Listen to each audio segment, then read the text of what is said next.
como ocurría, por ejemplo, con los temas de las leyes del llano, sino que además había en otros contextos una especie de diseño legal y de orden social que permitía generar una fractura en la sociedad, muchas veces muy artificiosa, entre liberales y conservadores se podía decir, pero que quizás el que mejor la captó fue Gaitán cuando decía, pues aquí la división fundamental es entre pueblo y oligarquía. Entonces, lo que proponía la violencia en Colombia era estudiar y entender el rol de la violencia en esa forma de ordenamiento, digámoslo así, social. La violencia en Colombia se publica un poco antes el tomo 2, después el tomo 1. Es curioso porque cuando se publica comienzan a hacer unos debates legislativos, participan los autores y en un primer momento los autores consideran que pues, los temas de violencia son bastante denunciatorios, digámoslo así. En el tomo 2 se publican una serie de fotografías. Algunas de estas fotografías son fotografías de las torturas que se hacen en la época. Este es el famoso corte de corbata, donde le sacan la lengua por la garganta a las personas. Y hay unas fotografías bastante impactantes en esa edición de la violencia en Colombia. Todos los autores de ese libro terminan exiliados y eso también nos da unas pistas de en qué consisten los procesos de verdad, de revelación de verdad, de comprensión de lo que ocurre en nuestro país y qué tipo de interés hay detrás de esa revelación de la verdad realmente. Revelar la verdad y contar la verdad ha sido parte no solamente de una serie de historias de movimientos en nuestro país, sino una historia también de represión. Y hablando de una historia de represión, aquí vienen dos libros muy hermanitos, los libros, que es el Libro Negro de la Represión y El Camino de la Niebla. Entonces, el Libro Negro de la Represión cuenta en gran parte, junto con El Camino de la Niebla, no solamente los temas de desaparición forzada y un poco con la idea del decreto de Noche y Niebla, de la autorización en el tercer país, de los temas de desaparición forzada, sino también cuenta una época. Y esa época en parte está contada alrededor de los problemas de los estados de sitio, que quizás el que hizo el estudio que agrupó todo eso en un primer momento fue Gustavo Gallón, que incluso es mencionado en uno de estos tomos, y muestra diferentes instancias de esa represión. Este libro aprende de la violencia en Colombia que la imagen va a ser muy importante. Y si ustedes ven el Libro Negro de la Represión, con una edición bastante de la época, tiene diferentes fotografías de diferentes hechos. Muchos de ellos son hechos que cuentan la represión, por ejemplo, del estudiantado, asesinatos y ejecuciones extrajudiciales y también el uso de los estados de sitio para autorizar la ampliación de la jurisdicción penal militar frente a diferentes formas de disidencia. Esa época es estudiada no solamente... Pues no me lo vayan a... Pero con la promesa de que los devuelven. Con la promesa de que los devuelven y que no les hacen nada. Los libros, El Camino de la Niebla y... pero espérense que me falta leer dos citas de ahí. ¿Cuál de los dos? El Libro Negro de la Represión, que es de 1950, cubre la época de 1958-1980, ya nace junto con El Camino de la Niebla de una iniciativa, digamos así, no gubernamental, de una cantidad de, muchos de ellos juristas jóvenes, algunos de ellos participan con, siendo anónimos. Ustedes no ven que estos libros sean firmados, hay un proceso de gran represión y aquí se estudian temas de una forma muy profunda frente a los temas de jurisdicción penal militar, pero también frente, por ejemplo, a los problemas de los decretos de sitio, como les mencionaba, o las amnistías, en ese momento la amnistía, por ejemplo, de Rojas Pinilla. Fíjense ustedes lo que dice aquí el Libro Negro de la Represión. Dicen, el examen de los decretos de estado de sitio que nos trae el magnífico trabajo de Gustavo Gallón Giraldo, Estado de Sitio en Colombia, nos demuestra en el campo político un tire y encoge entre la clase política que gobierna el país y el poder militar que desea cada vez mayor incidencia en los manejos del Estado y que quiere, a no dudarlo, el dominio total de él, como lo tienen los militares del Cono Sur. Aquí ya hay una serie de iniciativas de comprensión de la violencia en Colombia como una forma de abarcar el estamento total de lo que es el Estado, el papel de los militares y el papel de la justicia penal militar. Muchas de ellas a través del uso de la tortura. Eso también se estudia en el informe final de la Comisión de la Verdad. Aquí está Catalina Lleras, que hizo un gran esfuerzo para hacer documentación de muchas de esas historias de tortura, que a muchos de nosotros también nos tocó recuperar muchas de esas historias en los testimonios recogidos en la Comisión de la Verdad. De forma que estos libros son tremendamente también denunciatorios. Es una estrategia también de los movimientos sociales, pues denunciar lo que ocurre en la época y contar el papel de la justicia. Una justicia que victimiza, una justicia que cuando se ejerce victimiza y que, por ejemplo, para la desaparición forzada, como dice ahí el libro El Camino de la Niebla, es absolutamente necesaria. La ausencia de una justicia, la falta de un protagonismo de la justicia en los procesos de violencia es absolutamente necesaria para que existan procesos como los de la desaparición forzada. El que nadie pregunte o el que al preguntar no haya ningún tipo de respuesta es absolutamente funcional. Es uno de los pasos más importantes para que exista un fenómeno como la desaparición forzada. Corriendo un poquito de épocas, y ahí ya me pongo un poco intimista y hablando de los abuelos y hablando de los padres que también participan allí, hay un momento que ya es abiertamente en el que participa ya mi padre y muchos otros de los que están acá, en fin, que es ese Tribunal Permanente de los Pueblos. Proceso a la impunidad de crímenes de lesa humanidad que se celebra el 4, 5 y 6 de noviembre de 1989. Un par de años antes había ocurrido el holocausto del Palacio de Justicia. Entonces, en esta estrategia ya los movimientos sociales dicen, pues necesitamos ir un paso quizás más adelante y pensarnos en las instancias del Tribunal Permanente de los Pueblos, alimentado pues de las experiencias de Russell, y este tribunal sesiona con base pues en una invitación que hace Colombia y que le escriben directamente. Esa petición se escribe a Roma, porque es la Liga de Roma, del Tribunal Permanente de los Pueblos, muy diferentes organizaciones. Y le responden al padre Javier Giraldo, que hace parte de la sección colombiana de la Liga Internacional por los Derechos de los Pueblos, que asistirían a ese tribunal y que lo organizarían. Aquí, una historia un poco detrás de cámaras era, claro, enjuiciar los procesos de impunidad implicaba denunciar de nuevo el uso de la jurisdicción penal militar, pero una serie de estrategias que quizás no están ni en la violencia en Colombia, ni están en el libro negro de la represión, ni en el camino de la niebla, aunque allí ya comienzan a dibujarse. Quiero destacar algo, un factor que tiene que, a mi parecer, de innovación, este trabajo que agolpa todas las pronunciamientos, las ponencias alrededor del tribunal.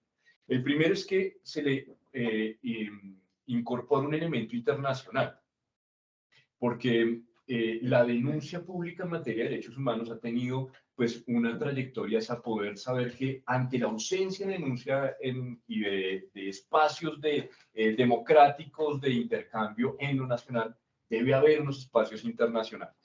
El movimiento de derechos humanos ya lo sabe eso muy recientemente en esta época y ya ha habido pues un largo camino de exiliados en nuestro país, etcétera. Y el trabajo del tribunal lo que busca es enjuiciar un poco esa situación de impunidad frente a los crímenes de lesa humanidad ocurridos en Colombia. Entonces, ¿qué dice? Que hay unos crímenes de lesa humanidad en Colombia y que además hay una impunidad y una falta de acción de la justicia por esos crímenes. Allí uno de los fiscales fue mi padre y lo que ellos querían era, no sé si tal vez Gustavo me corregirá, si tiene mejor noticia, era enjuiciar también o llevar a que ejerciera la defensa activamente los militares activos y miembros de los partidos políticos. Los militares de esa época, no recuerdo bien el nombre del general que acepta participar en el tribunal, pese a ser un tribunal extrajudicial, de movimientos, dice yo acepto. Sin embargo, él dice yo voy si van los jefes de los partidos políticos, liberal y conservador, y vamos y todos nos sentamos en el banquillo.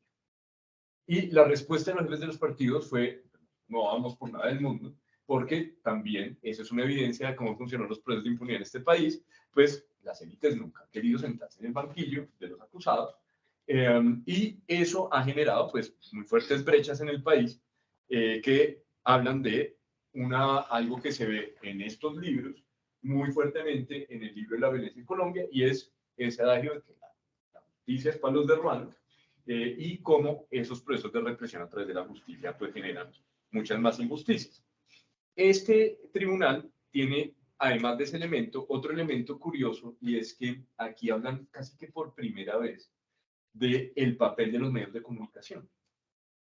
Y en una de las ponencias dicen 5 estrategias por las cuales los medios de comunicación coadyuvan a los procesos de impunidad y en el encubrimiento de los crímenes de lesa humanidad. Y esos son: callando o no investigando para no denunciar hechos y situaciones que se conocen en todo o en parte; desviando la atención sobre otros personajes o hechos para que caiga un manto de olvido sobre los hechos y protagonistas que no se quiere denunciar; tergiversando las versiones de los hechos; avalando y absolviendo actitudes de personajes determinados que, a todas luces, si no son culpables técnicamente, sí lo son moral y políticamente; y diciendo verdades a medias. Díganme ustedes si alguna de estas verdades, tanto las que hemos leído en el libro de la violencia en Colombia, como las que hemos leído del libro de la represión, o las que hemos leído del Camino de la Niebla, o quizás más aún este proceso de la impunidad sobre crímenes de lesa humanidad, no es la mismísima realidad que solemos vivir cotidianamente en nuestro país. Mucho tiempo ha pasado y ahí hay comisiones de investigación, una serie de estudios de memoria importantísimos en el país, estudios académicos. La academia se comienza a meter con los estudios de los procesos de violencia, etcétera. Está obviamente pues los procesos del Centro Nacional de Memoria Histórica, que nos van haciendo además transiciones. Aquí está Teo, por ejemplo, que hace la transición entre el Centro Nacional de Memoria Histórica y la Comisión de la Verdad, y ya al comienzo tuvimos una cantidad de debates sobre qué rol debía tener las investigaciones ya hechas por el Centro Nacional de Memoria Histórica frente a la Comisión de la Verdad, si quizás había algunas diferencias entre el mecanismo memoria y el mecanismo verdad, las publicaciones, etcétera, y algunas otras peleas mucho más personalizadas que no vale a cuento traer, pero lo cierto es que también hay que decirlo, todos estos procesos de revelación de la verdad imponen grandísimas cargas y dificultades en las personas. Como estoy siendo un poco intimista y estoy yendo bastante rápido y de una forma tremendamente injusta, pues me voy a adelantar un poquitín hasta la Comisión de la Verdad para no tomarme tampoco demasiado tiempo.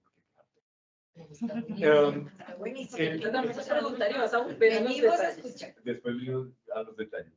Entonces, de nuevo, en un tono un poco intimista, porque pues en últimas no como cuentas de historia, sino también desde la perspectiva de un es que años después, yo volví al doctorado, volví a trabajar en la oficina del alto comisionado de Naciones Unidas, ya pasó por la Comisión de la Verdad, donde tuve el gusto de trabajar un poquito y bailar mucho con Ana María, y ahí pues hicimos como el montaje de los primeros pasos de lo que era el sistema integral de verdad, justicia, reparación y garantías de no repetición. Yo había participado en los diálogos de La Habana como en la tercera delegación de víctimas. A mí me llamaron para ser parte de la, si no estoy mal, de la primera o segunda. Y quien me llamó fue Rodrigo Primi. Y Rodrigo me dijo, pues ven, te convoco, y con Alejo Vargas. Entonces, vean los temas de la delegación de víctimas. Y yo, por supuesto, dije que no, que cómo se les ocurría, que eso todo el mundo iba a terminar muerto. Pero después me llamaron, dije que no, y después me volvieron a llamar para la tercera delegación, y coincidía que yo estaba haciendo una estancia en Canadá. Entonces dije, bueno, pues en Canadá les queda más difícil. Y entonces decidí ir a La Habana y seguir derecho a Canadá. Y en La Habana, pues acá, eso nunca se divulgó, lo que decían las víctimas, de verdad, tristemente. Yo creo que si hubiera escuchado lo que decían las personas, realmente era de una potencia absoluta, absoluta. y ver la reacción de las personas. Es que era absolutamente diciente. Tengo tantas historias que contarles. ¿En qué condición ibas tú a acompañar la comisión de víctimas? No, iba como delegado de víctimas. Como víctima, que en 1998 había matado a mi papá, exactamente, a mi abuelo lo había exiliado como 3 o 4 veces, a mí también. Bueno, mejor dicho, teníamos un prontuario de victimización. Entonces, bueno, yo decidí que me parece importante, y parte de la apuesta de muchas de las personas era poder postular mecanismos para poder conocer mucho más la verdad. Entonces, claramente las víctimas de desaparición forzada tienen una perspectiva y una expectativa de verdad muy particular y muy centrada, ¿no? El hallazgo y la identificación de las personas desaparecidas como un asunto clave y un asunto sin ninguna resolución visible en el país, o los temas de la revelación de la verdad, del esclarecimiento, de contar, de los temas de justicia, eran un gran interrogante. A mí me gusta pensar que las delegaciones de víctimas impulsaron parte de ese acuerdo del punto 5, que está bastante trabado y que después generó una subcomisión en la que hicieron parte 3 y 3 personas, una cuestión paritaria, y que tenían grandes dificultades en encontrar acuerdos. Pero para ser muy fácticos, digamos, quizás no. Quizás hubo bastante utilización. Recuerdo que una vez cuando llegaba una de las delegaciones, las otras delegaciones a veces íbamos a recibirlos. Y cuando fueron llegando de las últimas delegaciones, una mujer que era madre de un chico que había caído en la bomba del Nogal, una señora, una madre muy bella, se me acercó y con lágrimas en los ojos me dijo: Camilo, yo creo que a nosotros nos usaron. Y yo le dije, pues obvio, pues a eso era lo que íbamos, a que nos usaran. Obviamente que íbamos a que nos manosearan. ¿Tú qué pensabas a qué íbamos? No, pero ¿cómo así? Yo le dije, pues obvio, íbamos a que nos usaran, pero qué maravilla. Yo le dije, pero qué maravilla. Y me dijo, pero ¿cómo así que qué maravilla? Y yo le dije, qué maravilla que sea la primera vez que nos usan para hacer la paz. Nos han usado para matar a todo el mundo, qué maravilla que nos usen para hacer la paz. A mí me parece estupendo, me parece un planzazo. Entonces, estando en ese contexto en La Habana, una de las reclamos y de las reivindicaciones muy fuertes de las víctimas realmente fue la constitución de una comisión de la verdad. Yo creo que nadie tenía muy claro en qué podía consistir una comisión de la verdad desde la perspectiva de las víctimas, o cuáles podrían ser las reivindicaciones que se podían movilizar a partir de ahí, y la gran dificultad en la que consistía también movilizar la Comisión de la Verdad en Naciones Unidas. Entonces comenzamos a ver cómo podía echarse a andar esa Comisión de la Verdad. Ahí estaba, en ese equipo inicial, estaban los comisionados, ni siquiera estaban todos ni siquiera en el país, pero estaban los comisionados, y estaba, por ejemplo, un primer equipo, ahí estaba Liliana, ahí estaba Catalina, y ese primer equipo funcionaba en una oficina, en unas oficinas de las 70 y pico, y funcionaban con recursos de Naciones Unidas. Eso se negoció un Multipartner Trust Fund que ayudó a financiar todo eso, y eso sirvió un poco para el montaje. Desde uno de Derechos Humanos hicimos unos primeros viajes territoriales con los comisionados, y los comisionados, pues, algunos de ellos muy queridos, comenzaron a pelear desde ese momento, bueno, hicimos muchas visitas.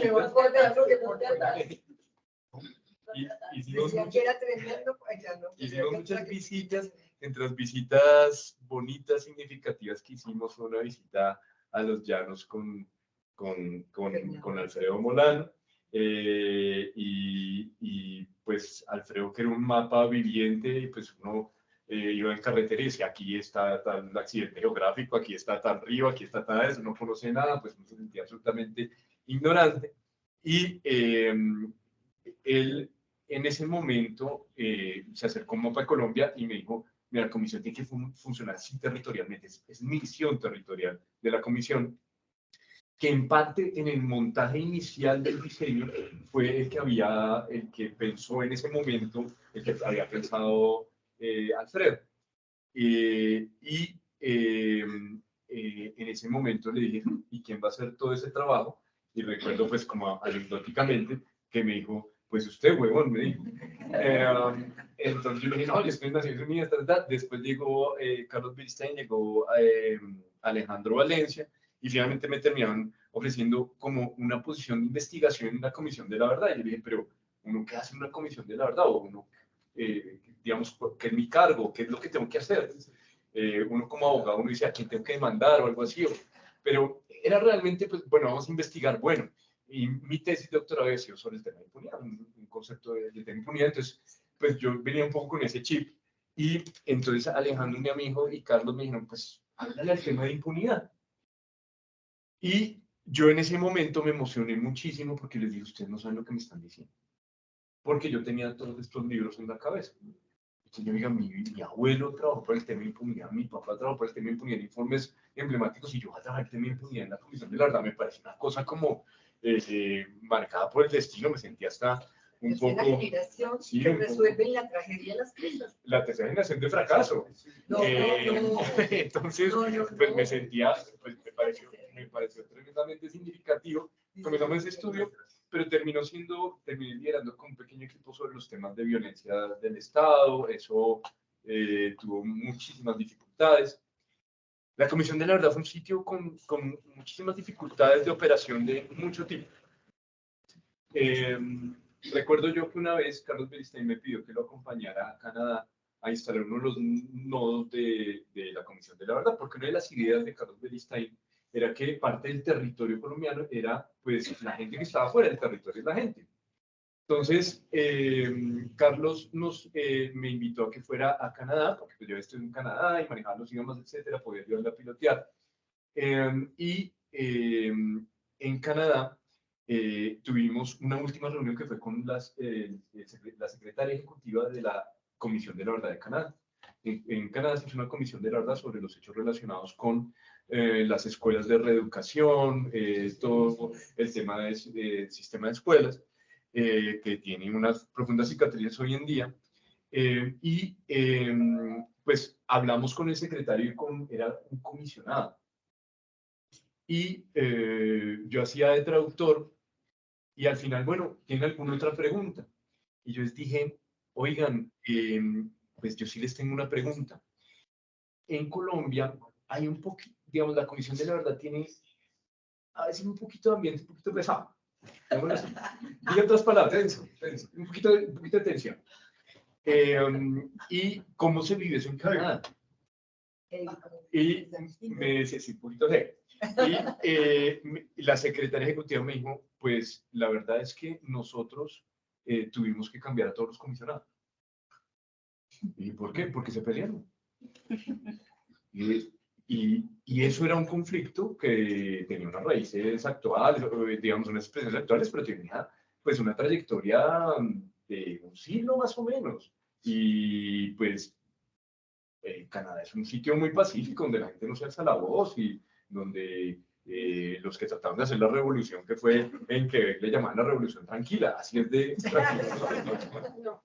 Entonces, pues, y terminó cambiando a toda la comisión. Entonces, también creo que ahí hay una reflexión muy grande frente a cómo todos esos procesos de esclarecimiento de la verdad, pues tienen también muchos efectos, muchos efectos. Y el mapa de lo que fue la Comisión de la Verdad de Colombia, después de escribir alguna novela, algún libro, alguna cosa, pues cambió radicalmente. La gente que comenzó no terminó, los poquitos creyentes, pues Liliana, Catalina, gente que tiene un aguante impresionante. Y pues incluyendo pues el deceso, la muerte que nos tocó y que nos tocó tan grave y tan tristemente, de Alfredo, de Ángela, la renuncia, los reemplazos, una cosa, pero mejor dicho, uno decía, pero ¿cuándo se va a acabar esto y a qué horas? Y al final, pues se produjeron diferentes resultados de todo esto. Uno de ellos, se me olvidó, relacionado con el tema de impunidad, fue un estudio que se hizo porque de las primeras hipótesis era, de todos estos estudios, es la justicia no sirvió para tres, la justicia no ha avanzado para nada en este país y no han hecho nada. Entonces, con esa hipótesis comenzamos a funcionar y hay un vacío muy grande frente a la justicia estatal. Entonces, yo comencé a irme a toda la jurisprudencia histórica del Consejo de Estado, lo que la verdad que había allí oculta, revelada, quizás la primera sentencia en este país sobre los temas de tortura, la tortura de Olga, su posterior exilio, con su niña pequeña de 5 años, y como toda esa jurisprudencia trazando una historia de muchos temas que habían sido particularmente ocultos y que tenían muchas desviaciones, como uno veía un incremento, por ejemplo, en las denuncias de tortura o de ejecuciones, y después, ¡pam!, golpe, Palacio de Justicia. Se cae la jurisprudencia. Pasa tal cosa y matan a unos magistrados y se cae de nuevo la estructura de la justicia. Con base en eso hicimos un estudio con la jurisprudencia de 6 grandes violaciones de derechos humanos en la historia del Consejo de Estado Económico. Y lo que tratamos de hacer era seducir un poco a ese público más jurista y ponerlo en un chip de ustedes no solamente operan normas, sino que han contado unas verdades. Y esto era el mensaje que también les queríamos llevar al Consejo de Estado, decirle, ustedes han contado unas verdades, esas verdades hay que rescatarlas. Si ustedes estudian, por ejemplo, la primera sentencia de tortura, ustedes ven que ese es casi que, hoy la JEP lo tomaría como esa unidad de caso sistema o de un caso mucho más macro, porque en ese caso había una cantidad de historias de por qué llegaban a torturar a las caballerizas, qué pasó después del robo de las armas, cómo se movilizó el tema del estatuto de seguridad, qué modalidad había de las torturas, cómo hacían para ocultarlas, cómo hacían para generar esquemas de torturas muy diferenciadas a las mujeres, con unos temas muy particulares entre los temas de violencias sexuales, por ejemplo, cómo había una serie de naturalización de los temas de torturas, incluso desde los movimientos sociales, ¿no? Por ejemplo, si ustedes, a mí me tocó entrevistas con líderes sindicales de la época, sobre todo alrededor, por ejemplo, no solamente del robo de las armas del Cantón Norte, sino también, por ejemplo, de las grandes protestas, por ejemplo, del 77. Y cuando decían, bueno, ¿qué les hicieron en la reclusión? Decían, no, a mí me mojaron, me pusieron desnudo, me jalaron el pelo, me chuzaron, me pegaron, me dieron golpes en los testículos. Y uno dice, pues un evento de tortura. Esa investigación fue publicada como uno de los casos. Sí. No. El libro del Consejo de Estado. La investigación existe como parte de los casos de la comisión. Sí, ese sí, como un anexo. O sea, la que nos estás contando se publicó. No, la que les estoy contando del Consejo de Estado es una publicación aparte, que logramos financiación y todo, y que le hicimos en conjunto con el Consejo de Estado. La hiciste tú. Sí, sí. ¿Y esa cómo se llama? No está ahí en la colección. ¿Cómo es que se llama? ¿Tú te acuerdas cómo se llama? Esa se llama. No sé, pero. No me acuerdo cómo se llama. Bueno, un libraco así lleno de cosas. Y lo que nosotros hicimos no fue decir jurisprudencia por jurisprudencia de forma aburrida, sino hicimos como qué dice de las ejecuciones extrajudiciales. Todo lo que la jurisprudencia ha dicho. Ya lo habían dicho. Ya habían dicho desapariciones, de tortura, ejecuciones extrajudiciales, de desplazamiento, hay un caso sobre exilio solamente. No, de sexual no había porque no pudimos juntar suficiente información sobre eso. Pero está sistematizado, está hermosamente puesto, la verdad, es un trabajo que tiene mucha jurisprudencia, pero está contado, no está puesto de forma aburrida como los abogados. Entonces, después, digamos, en esa investigación, a la par estamos haciendo la investigación sobre los temas de justicia en el conflicto armado. Y eso surgió como una temática aparte, surgió en la metodología para ponerla en la comisión hizo unos instrumentos de recopilación de los datos que provenían de las entrevistas para que los entrevistadores, voy a decir supuestamente, fuéramos sistematizando todo lo que decían, porque a veces eran entrevistas de 8 o 9 horas y aquí me mira mal Catalina porque era la que revisaba todo eso y Liliana también. Pues que eran entrevistas de 8 o 9 horas en condiciones muy graves y después decían, no, bueno, usted después la va a volver a escuchar y va a llenar 10 páginas en formulario, tal, tal. Y pues había gente que lo hacía de una forma muy disciplinada. Y otros no valorarían el asterisco al interventor. Entonces, Y otros que no hacían. pero lo Las curioso, fichas largas y otros que no se las. Pero lo más curioso del tema es que al final de los días de elaborar el informe, sobre todo cuando había correcciones, el sistema muchas veces no daba por las búsquedas. Y entonces yo recuerdo, por ejemplo, Carlos Beristain me decía, Camilo, mira esta cita, ¿a ti a qué te suena? Y claro, cuando uno había hecho la entrevista, uno sabía. O sea, eso es esa persona. Venga a ver, buscamos.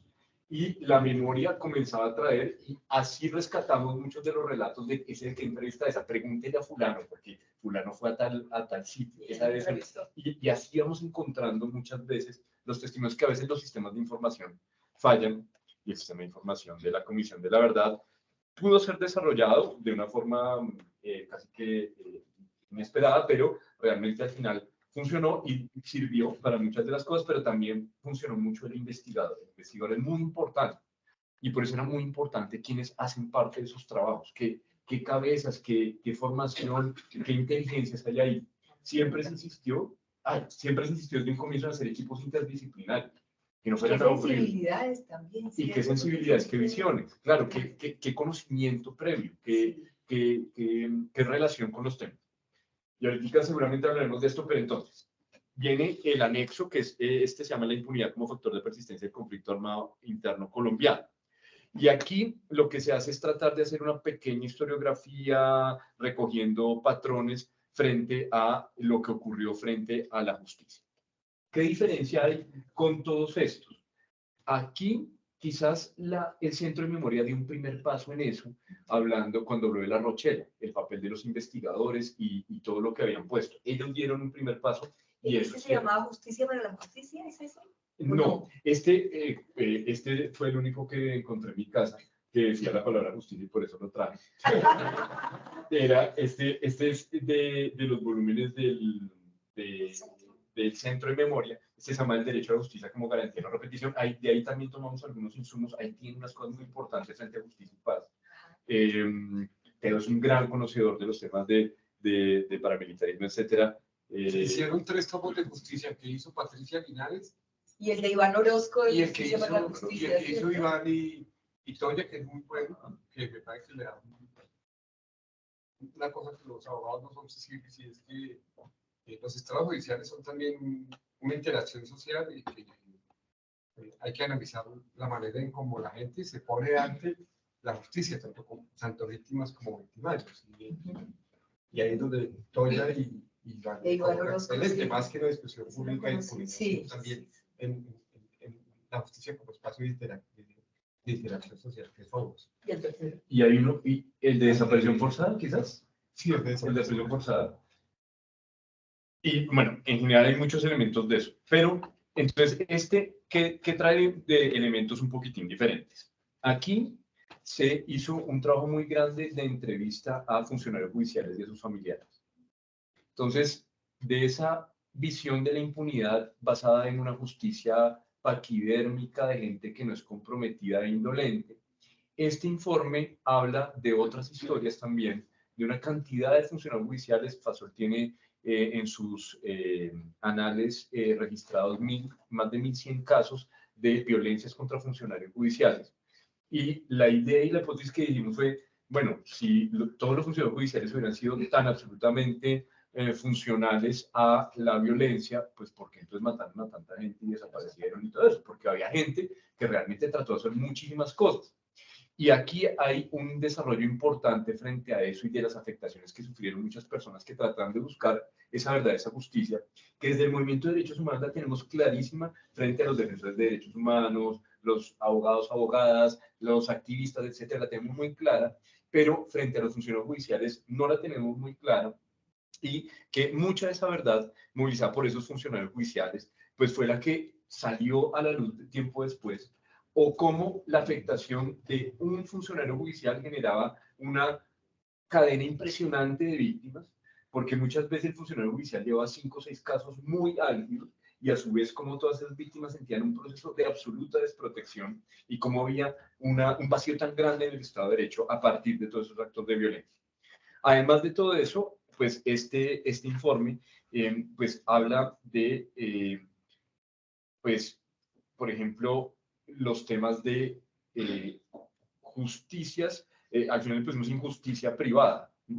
Y si bien, por ejemplo, la violencia en Colombia habla de un poco las repúblicas independientes y da ejemplos, por ejemplo, de formación de órdenes pseudojurídicos a raíz de los grupos armados ilegales, pues aquí hay una idea de cómo funcionan esas formas, unas cadenas, digámoslo así, de articulación de ideas de justicia con lo que pasó en el conflicto armado con respecto a los sapos. ¿Sí? Eran formas de enjuiciar a las personas porque habían revelado un poco de verdad, o con respecto a los castigos que hacían muchas veces y que hacen los grupos armados, no solamente ilegales, frente a diferentes componentes sociales para ejercer temas de control social.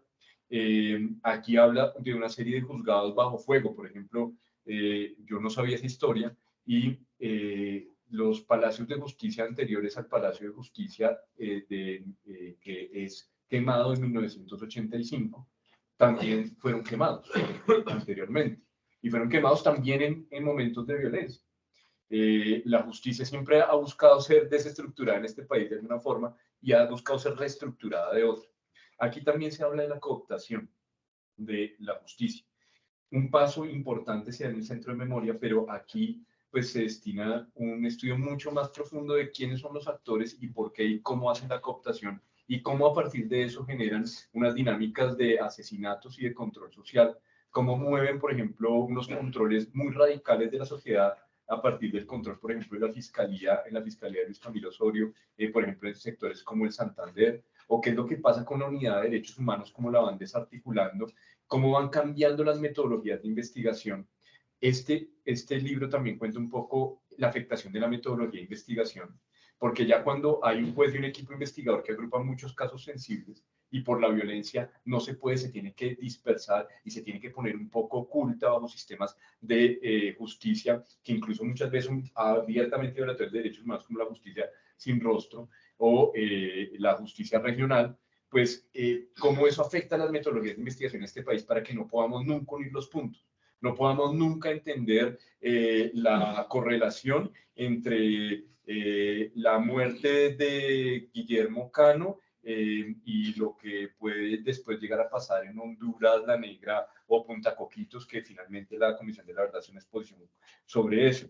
O no podemos entender lo que ocurre en el parqueadero Padilla y los procesos luego del paramilitarismo en Colombia. Y, por supuesto, los temas del papel, obviamente, de la fuerza pública, de la parapolítica. En fin, aquí hay una serie de elementos que nos permiten entender esos aspectos de impunidad, pero este no es lo único que habla sobre justicia en el informe. Esto es una ley. Sí, esto es una ley. Y el fuero penal militar, su esfuerzo de ampliarse y ampliarse. Entonces acá hay un estudio bien bonito sobre eso, que también se complementa después con los temas de tortura, sobre un poco ese doble movimiento entre la ampliación exponencial de la justicia penal militar a raíz no solamente de las ideas de fuera, sino también pues, de una justicia penal militar aplicada no solamente a los militares, sino a los disidentes y a los rebeldes, y además a los estudiantes, y además a los que cometían ciertos delitos, y además a los que cometían robo de hidrocarburos, y además a los ladrones graves. Entonces, toda esa multiplicación del fuero que pues al mundo de los derechos humanos nos gusta decir que eso cesó por las fuertes denuncias que hubo internacionales y el informe de la CIDH y el informe liminar de Amnistía Internacional en el momento, pero realmente eso deja de existir porque deja de ser funcional para la fuerza pública llevar tantas denuncias al mismo tiempo, toda esa función, y también eso muta muchas veces a otras formas de control social. En vez de tenerlos acá torturados y desaparecidos y con tanto registro, pues en muchas ocasiones eso genera que las fuerzas militares cambien de modus operandi, las fuerzas represoras dentro de las fuerzas militares, y se disparen, por ejemplo, temas de ejecuciones extrajudiciales o temas de otro tipo de violencias movilizadas y el paramilitarismo. Lo que nosotros consideramos como un triunfo para el movimiento de los derechos humanos, que claro que lo es, tiene que ser puesto también en perspectiva, analizado a partir de eso, decir, no se desactivó ese poder represor. Lo que se hizo es que muchas veces se ha cambiado de escenario. Y el mundo del derecho y el mundo de cómo responde las normas y cómo responden los controles sociales frente a lo que consideramos nocivo, expresan muy bien eso. Lo último que quiero decir es que este no es lo único que habla de justicia, sino que todo el informe en sus diferentes volúmenes y en el tema de hallazgos tiene diferentes temas de justicia. Tan es así que las recomendaciones que da a luz este informe, que las recomendaciones no las hice yo y las podemos discutir porque también tengo algunas críticas. Las recomendaciones de hallazgos y recomendaciones de su estudio. Del estudio que el toma de hallazgos de recomendaciones es un resumen de este estudio. ¿Sí? Y las recomendaciones, pues yo no las recto.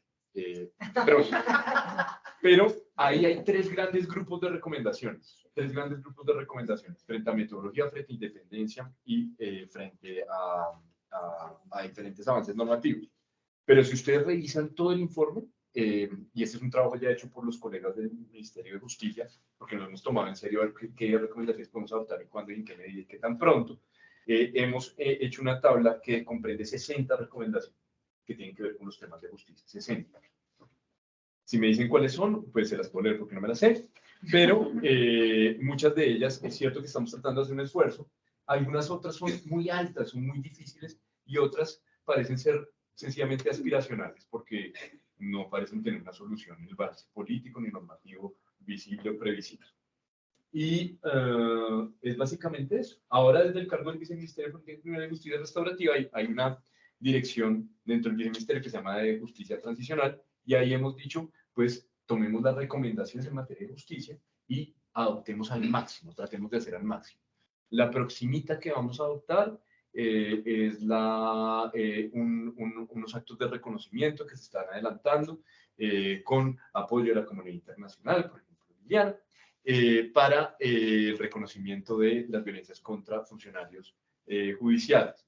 La inmediatamente anterior que adelantamos en el Ministerio de Justicia fue la consagración de la jurisdicción agraria, que no había ocurrido y que pues, el Ministerio de Justicia la impulsó y la hemos pues, medianamente sacado adelante.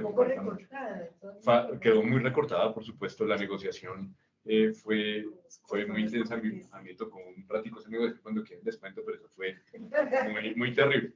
Y eso es lo que es. Queda mucho por decir. Pero maravilloso. Camilo, mil gracias.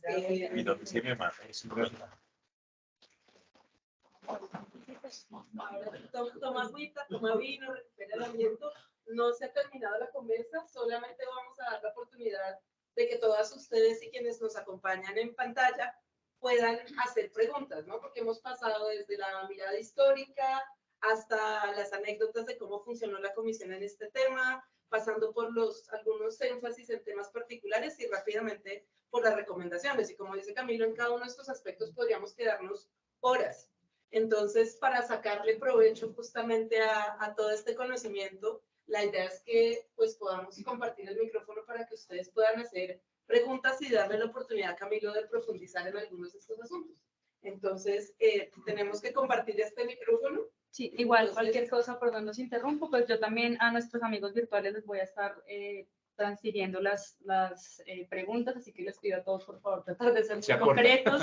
Yo sé que tenemos muchas preguntas, pero entre más concretos seamos, mucho mejor. Muy concretitos, por favor, más para dar tiempo a que Camilo pueda contarnos más detalles. Entonces, manitas. Si te puedes presentar, además, brevemente.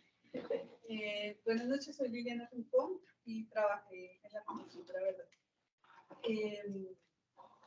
No sé, Camilo, si les puedes compartir un poco. Yo creo que el documento tiene un elemento que no se ha mencionado y que fue muy valioso en la escucha y en la escritura, que es el impacto a las familias de los funcionarios y también como la resistencia frente a eso. O sea, Funcionarios de la comisión. No, de la- judiciales. Ah, no, si fuera de la comisión, no cambia nada toda la vida. Pero sí creo que es un elemento que es el trabajo que también. ¿Hay otras preguntas? Adelante. Yo soy Camila Zuluaga de la Comisión Colombiana de Juristas y teniendo en cuenta que esta tertulia se hace en el marco de nuestro proyecto de difusión de las recomendaciones de la Comisión de la Verdad en temas de justicia, sí tengo una pregunta para Camilo en su rol de funcionario del Ministerio de Justicia y es precisamente cuáles son los retos que desde el Ministerio se ve para la implementación de esas recomendaciones que nos dijo que no redactó, pero que igual ahora ya le toca implementar. Acá de la puerta.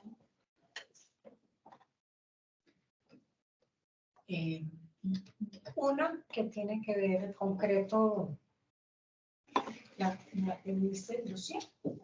Liliana. Yo, Camila. Ah, Camila. Ella pregunta por los retos que tendría. Yo diría que digas 2 o 3 de las recomendaciones que son las indispensables de implementar para que algo cambie. Y la otra pregunta, porque no me he leído todo el gran informe, uno va por pedacitos, es... No, son 10.000 páginas.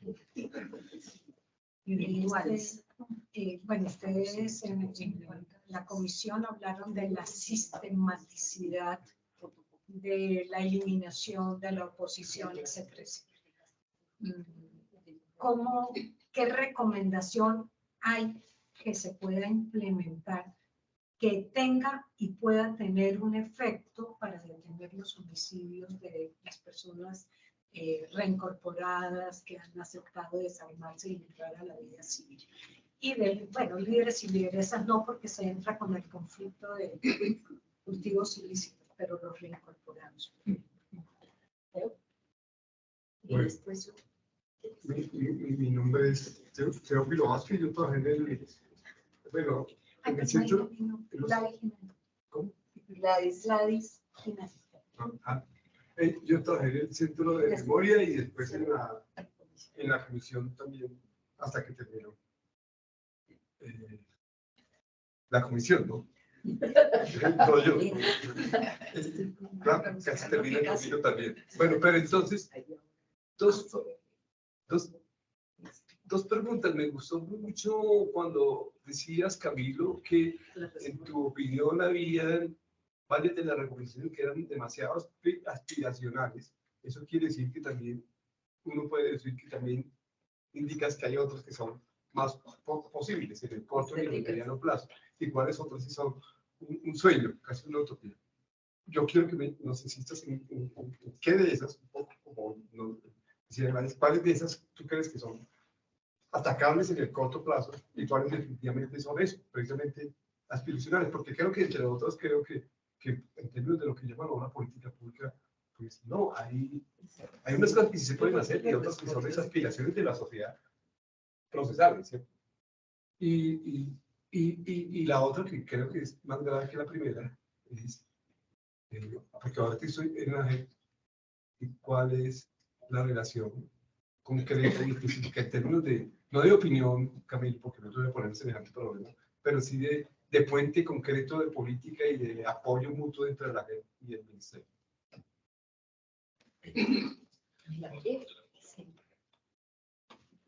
Bueno, Camilo, pues primero gracias. Qué maravilla de forma de contar la tarea que hiciste, porque hay una impronta biográfica que le da mucha fuerza a lo que dices, a lo que has hecho. Entonces, gracias. Yo estaba en el Congreso y siempre fue inexplicable.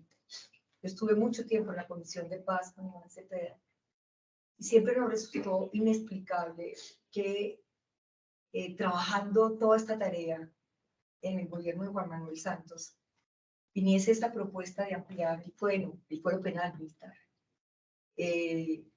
Bueno, agenciado por el ministro Pinzón.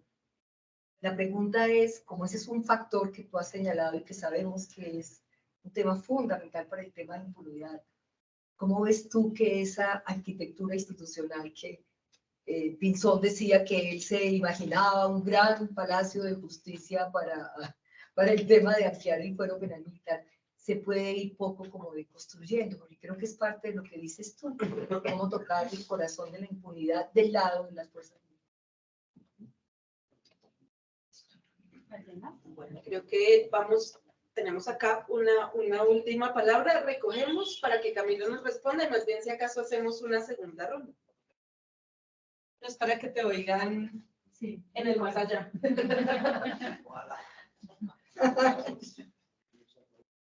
Muchas gracias por la invitación. Gustavo, si no me acuerdo, y Gabriela Carvajal, asesor político y coordinador de operación de la Embajada de Nueva Zelanda. Gracias por la invitación.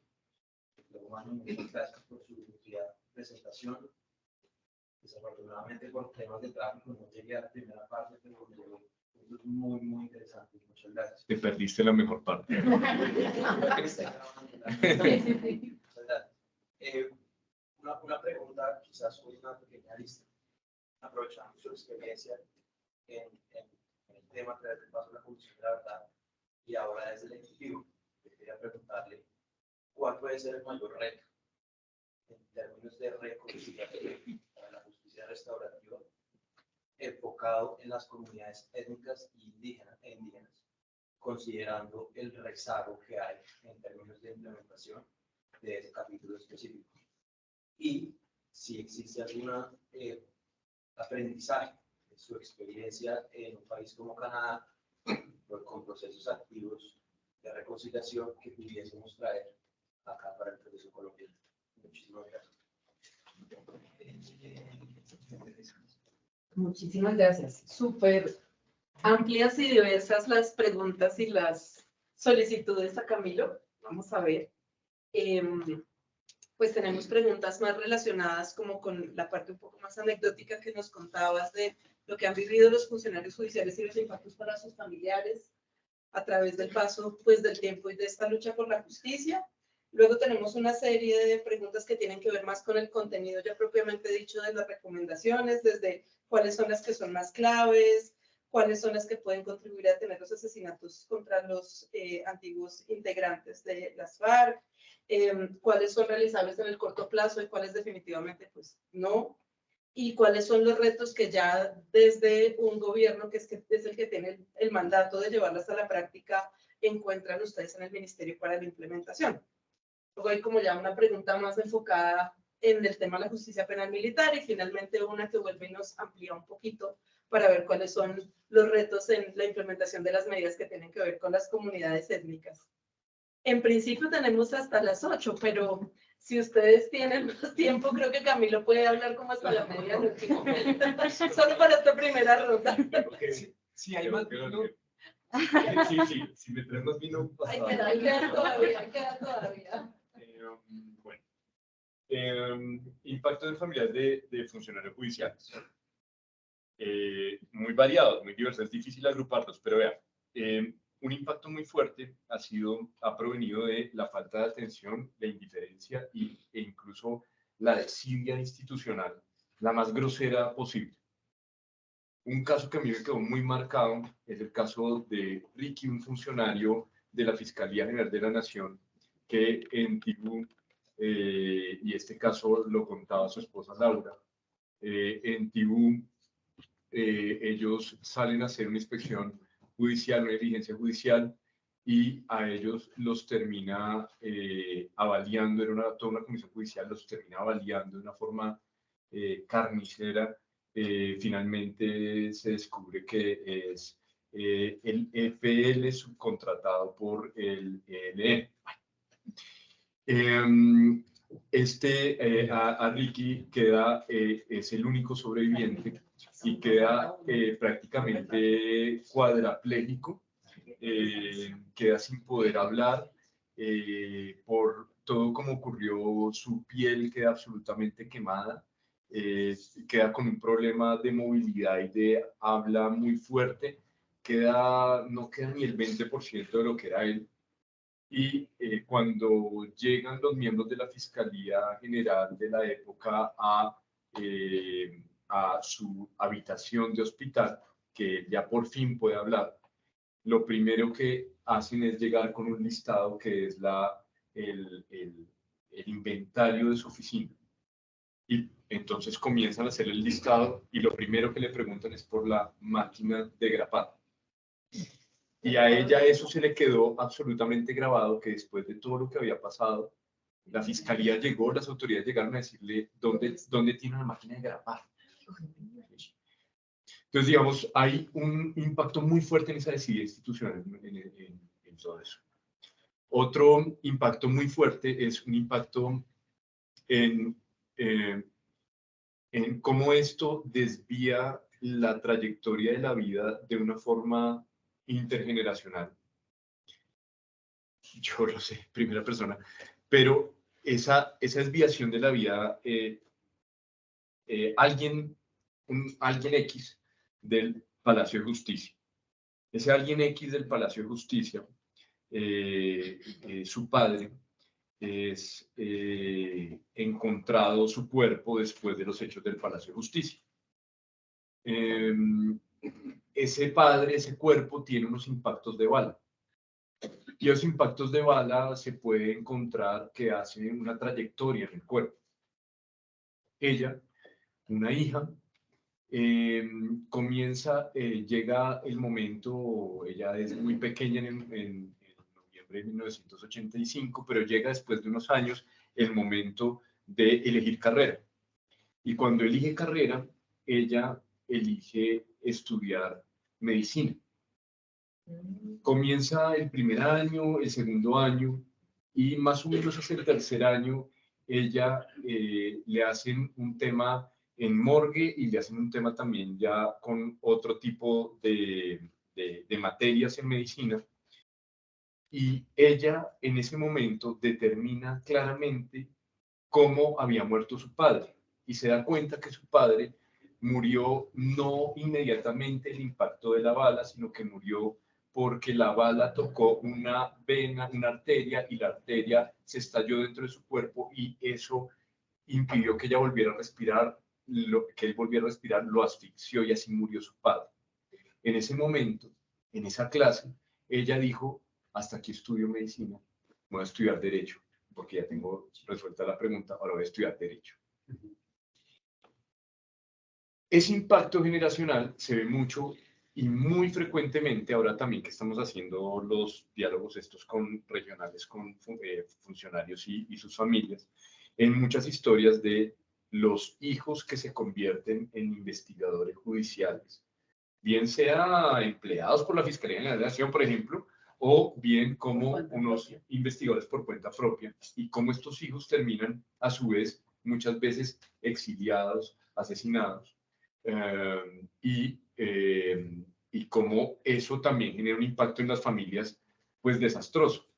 El otro día en Santa Marta, una mujer cuyo hijo había sido asesinado, su nieto se había dedicado a investigar y todos terminaron viviendo en Estados Unidos. Y ella decía, yo era una mujer alegre, yo de la costa, ¿sí? Y yo ahora ya ni siquiera sonrío, yo no bailo, yo no canto, lo que solía hacer. Y hay un impacto también muy fuerte, pues, en las mujeres que muchas veces los funcionarios judiciales por largas épocas fueron hombres. ¿Okay? Y en ciertos roles pues fueron hombres y las mujeres quedaron sosteniendo una cantidad de hijos y muchos de esos hijos, a veces las mamás tenían que soportar que se convirtieran, por ejemplo, en abogados. De nuevo, volviendo a ese encuentro de Santa Marta, me encontré con una mamá de un juez muy valiente que tenía 3 hijos y 2 de esos hijos escogieron ser abogados. Y uno de esos hijos estudió conmigo derecho. Y yo cuando comenzó a contar la historia, me di cuenta y me fui a abrazarle y dije, mamá. Y me dijo, sí, bueno, nosotros fuimos compañeros de la universidad. Entonces digamos que ahí también hay unos efectos muy importantes y pues radicales. Perdóname un segundo. Quiero verificar que en la transmisión virtual nos estén oyendo bien. ¿Nos pueden? Sí, se escucha bien. Los que están un poquito Sí, se más escucha. lejos. Listo, perfecto. Es que nos estaban diciendo que había dificultades para oír.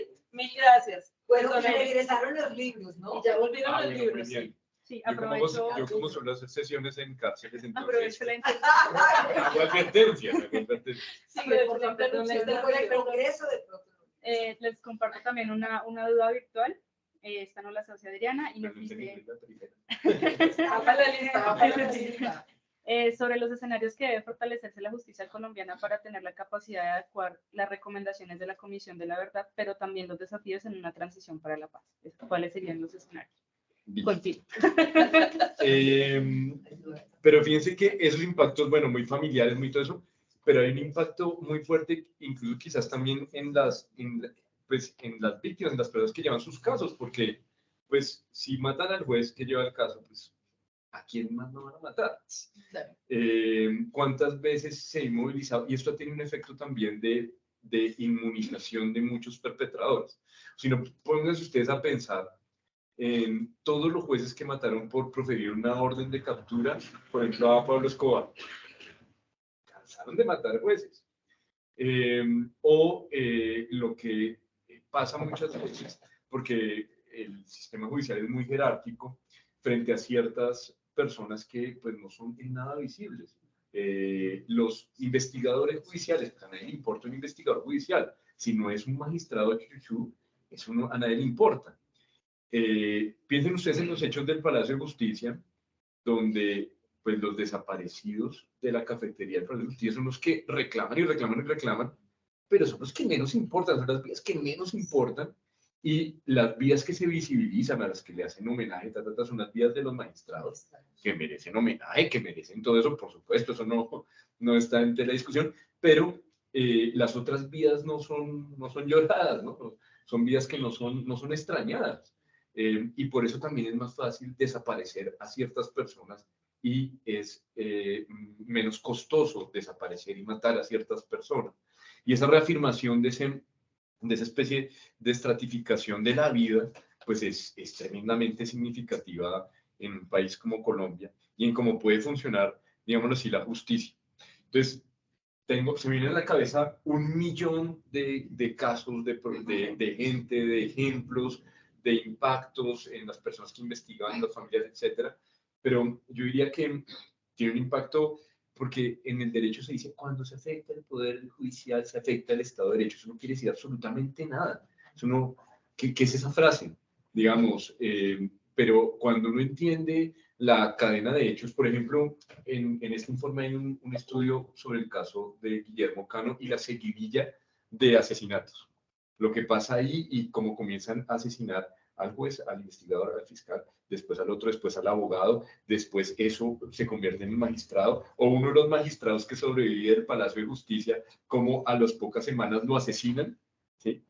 Cuando lleva algunos de los casos, o digamos, eso es una seguidilla, es una cadena de casos. Realmente la parte narrativa de este informe fue parcialmente sencilla, porque realmente era un juez que asumía un caso muy difícil, lo mataban, y el siguiente juez que asumía ese caso y otros tantos, lo mataban, y después el funcionario lo mataban. Entonces, todo se iba concatenando, y, digamos, la narración no fue difícil. Cuando nos adentrábamos, fue muy fácil ir de un juez a otro como los iban matando, y cómo llevaban una serie de casos y una serie de estudios muy importantes, entre ellos temas, por ejemplo, que tienen que ver con responsabilidades, no solamente de los grupos armados, sino responsabilidades muy concentradas, por ejemplo, en la Fuerza Armada, en las Fuerzas Armadas en una época también los grupos paramilitares muy claramente.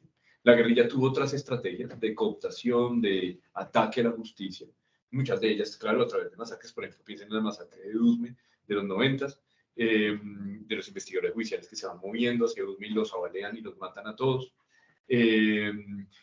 Pero también muchas formas sencillamente de amenaza a amedrentar. Las afectaciones muchas veces están relacionadas con el ostracismo, el aislamiento de las personas y de las familias. Los hijos cuentan como, por ejemplo, hay historias de regalos que llegan a las casas de los jueces y las personas, ay, gracias, llegó una nevera nueva. Y llegaba el juez y decía, ¿y qué es eso? No, una nevera nueva que nos regalaron. No nos van a acusar de corruptos y por eso nos van a matar, cómo los ascribían fácilmente a ciertos grupos. Esa es una modus operandi que ha permanecido en el tiempo y es, te acusan de ser funcionario de un cierto grupo y por eso te tienen que matar. Hace 20 días nosotros estamos teniendo la situación, por ejemplo, en Tibú, en donde nos están acusando de ser funcionales a la oficina para poder amenazar y les pusieron incluso un petardo a los jueces y están muy asustados. Bueno, es una cuestión también continua y creo que hay parte también del problema de los retos y las recomendaciones que puede ser realizable y que no. Bien, de estas 60 recomendaciones hay muchos temas que que serían difícilmente realizables por cuestiones técnicas, algunas de ellas por cuestiones políticas y algunas de ellas por sencilla capacidad o recursos. Pero hay muchas de ellas que se pueden adoptar y que se pueden hacer y que nosotros hemos mostrado que se pueden hacer. Por ejemplo, la formulación de una política de desmantelamiento no se había podido hacer. ¿Sí? La hicimos. Con unas dificultades, ustedes que hacen parte de todo eso, unas dificultades, unas discusiones, seguramente unos déficits, etcétera, con unas oposiciones muy fuertes, pero tenemos política de desmantelamiento. Habrá que mejorarla, habrá que cambiarla, habrá que revisarla, habrá que implementarla, todo eso. Pero tenemos política de desmantelamiento, eso no había. Por ejemplo, el tema del impulso de las investigaciones contra forados constitucionales. Eso implica una reforma del sistema de la Cámara de Representantes y de la Comisión de Acusaciones. Eso, pues, parte de una reforma constitucional que tiene que ver con votos en el Congreso de la República. Exactamente. Se protegen a sí mismos. Modificación de la forma de elección del fiscal general de la Nación para garantizar su independencia. Eso requiere reforma constitucional, eventualmente, si se quiere modificar eso. El presidente Santos trató de hacer un decreto para hacer unas cuestiones aparentemente meritocráticas, pues de fondo en una elección política y los presidentes, pues es una carta vital para los presidentes. Pero puso el instrumento. Pero puso el instrumento pensando que iba a ser una persona que no sé quién lo aconsejó. Pero, digamos, la modificación de la forma de elección del fiscal general de la Nación a veces se puede hacer a través también de prácticas. Pues, digamos, fíjense ustedes, digamos, es que me quedo bastante impedido de opinar lo que hace, por ejemplo, el Gobierno Nacional. No voy a hacer eso, no voy a entrar por eso. Pero muchas de las cosas se pueden hacer por prácticas concretas y por los nombres. Eso puede ir cambiando el nivel de entendimiento de lo que consiste la independencia del fiscal general. ¿Cuál es el problema? Que la forma de elección del fiscal general está afianzada hacia el Ejecutivo, pero tiene una apariencia de independencia judicial. Entonces, no pasa lo mismo que en Estados Unidos, en donde el presidente dice, pues, fulano de tal, y es un sistema un poco más honesto, más sincero, pues dice, este es, y es una cuestión adscrita al Ejecutivo, y a partir de ahí pasan muchos asuntos. Pero aquí hay una especie, un esquema un poco ahí como doble estándar, un poco muy característico de la sociedad colombiana, de hablar de una absoluta independencia y de rasgarse las vestiduras cuando pues, hay una inscripción clara política. Eso no ha habido bueno, algunos dicen que de Grey, ¿no? Pero revisen ustedes, por ejemplo, los procesos de los paros de los 90s, revisen ustedes el proceso del paro de Telecom y se dan cuenta que si bien muchas veces el proceso de selección podía tener en ese primer momento una cierta grado de independencia por el ambiente político, ustedes ven que hay un grado de dependencia política, digamos, hay un problema claramente político. Y la política criminal tiene mucho que ver con un tema político, es muy difícil. Mi cargo se llama Política Criminal y Justicia Restaurativa. Y entonces cada ratico está diciendo política criminal, pero no se meta con lo que dicen los jueces, pero no se meta con la ley, pero no se meta... Es muy difícil. Realmente el diseño de independencia de los poderes pone muchísimos problemas cuando hay funciones que realmente tienen que adelantar los diferentes órganos. Hay un problema del diseño institucional colombiano. Otra que sea fácil. Una que sea realizable no fácil, es una recomendación sobre ajustes metodológicos para la investigación, esclarecimiento de graves violaciones de derechos humanos y infracciones al VIH, con los temas de patrones, sistematicidad y masividad. Esto, particularmente, pues intenta en la Jurisdicción Especial para la Paz, con un análisis frente a los temas de violaciones derivadas del conflicto armado, y hay unos estudios de caso. Sin embargo, la metodología de investigación, ¿cómo decir esto? Digamos, la metodología de investigación no debería depender de la cantidad de casos que uno agrupa en un estudio. Entonces, les pongo, sino de la unidad de análisis, les pongo un ejemplo, y aquí está estudiado. El tema de la parapolítica. La parapolítica, porque dio con la conexión entre paramilitares y justicia, pero también el Congreso, ¿sí? A nivel investigativo, judicial, ya Teo tendrá diferentes teorías sobre eso, pero a nivel investigativo judicial logran generar una unidad investigativa que comienza a agrupar casos, a entender la interconexión entre los casos y a generar que la unidad de análisis no fuera la persona investigada, sino el problema investigado, digámoslo así de una forma un poco más coloquial. De forma que se abrieron casos que correspondían a un problema, conexión entre el paramilitarismo y la política, y eso permitía ir agregando datos, y los hechos no caían en un vacío de la indeterminación y de la complejidad, sino que iban siendo agrupados en patrones criminales que podían ser entendibles y que lo llevaban a uno como un caminito a ese destino. Cuando llegó Luis Camilo Osorio, dijo, esto va en contravía del derecho a la defensa de las personas, porque usted tiene casos abiertos que no tienen una persona que está vinculada, sino que usted tiene un caso abierto que se llama parapolítica y no tiene una persona que está vinculada. Entonces, cuando la persona la vinculan, después de que hacen todo el caminito, la persona llega y hay una investigación muy montada en su contra. Entonces, no tiene esa perspectiva de derecho a la defensa desde el primer momento. El asunto es que este tipo de violaciones requieren de un análisis que no puede comenzarse a hacer de atrás para adelante, sino que, de adelante para atrás, sino que tienen que hacer de atrás para adelante. Y es que entender el fenómeno para saber las responsabilidades que se desprenden de ese fenómeno. Y eso fue la investigación en contexto. La investigación en contexto es una técnica que se puede aplicar a ese estudio, ¿sí? Se puede aplicar contexto, se puede aplicar patrón, se puede aplicar con el tema de patrón, y yo hice un desarrollo para la Comisión de la Verdad, que finalmente eso fue muy controvertido, y una de las discusiones más lindas, no nos hicieron caso.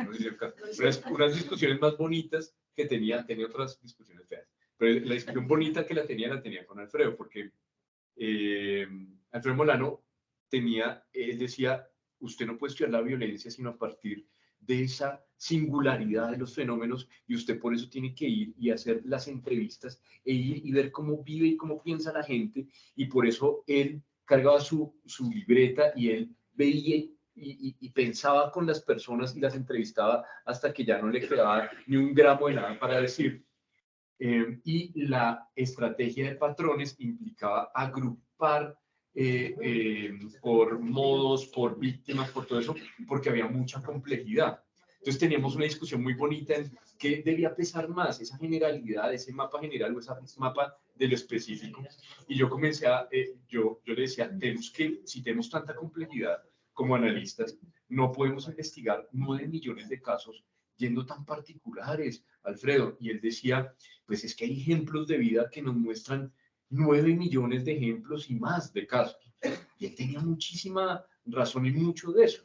Y mi convicción era que tenemos que combinar, tenemos que usar mucho. Entonces, hay técnicas, digámoslo así, de investigación, pero el caso es que si no armamos unos mapas más generales para entender los fenómenos, no podemos desprender las responsabilidades, porque la responsabilidad es un asunto que viene dado por el fenómeno, no es la responsabilidad no es sencillamente un argumento jurídico, es un argumento fenomenológico, es un argumento que tiene que tener una facticidad. Entonces, pero Camilo, yo creo que con todos los vericuetos que hubo en la Comisión de Verdad, que los padecimos, aquí hay personas que los padecen, pero yo sí creo que si hay una de los grandes hallazgos que hace la Comisión y que se lo diga al país, que parece absolutamente obvio, pero que no es tan obvio, es que, al menos en relación con el parlamentarismo, tanto como en el toma de recomendaciones como en los casos, es que la gran conclusión y argumentación es el parlamentarismo no es solamente entendible en términos de lo que hicieron en las diferentes violaciones graves que hicieron a los derechos humanos, sino también a lo que muy bien ahí se llama electoramado. Es decir, a mí me gusta decirlo como nos lo dijo Macaco, que no es teórico. Digo, cuando fuimos a visitarlo con la comisionada Lucía, nos dijo una cosa que sintetiza esa discusión de los entramados, y esa es la discusión que está haciendo Camilo. Nos dijo el Macaco, mire, Espera, antes de que digas qué dijo Macaco. a mí déjenme de preguntarme cómo lo hicimos, qué hicimos, que se lo han investigado en el Centro de Memoria, ustedes han reconstruido muy bien las masacres, etcétera. A mí dígame, ¿quiénes nos mandaron a hacer y para qué nos mandaron a hacer? ¿Y por qué? Ese es el entramado. Y lo sabes. ¿Y qué fue todo lo que dijo? Y resumiendo, ¿quién fue en 5 minutos? ¿Quién fue y para qué? El resumen, ¿quién fue para qué? Dígale, lea el informe. Lea la cosa, Quiere también. Entonces, digamos, el ajuste metodológico se puede hacer, es factible, pero tiene unos problemas políticos muy fuertes, porque es que si uno va a comenzar a hablar y a interconectar todos los puntos, pues no se da cuenta. Entonces, ¿A dónde llegan? ¿A dónde llegan? Entonces, eso es así. Ahora, ha habido muchas formas de adaptar estas metodologías de una forma un poco para, al revés, invisibilizar lo que pasó.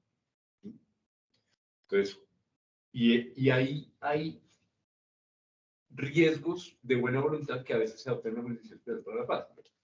Cuando uno agrupa 5.000 casos en uno, pues hay un riesgo de entender menos.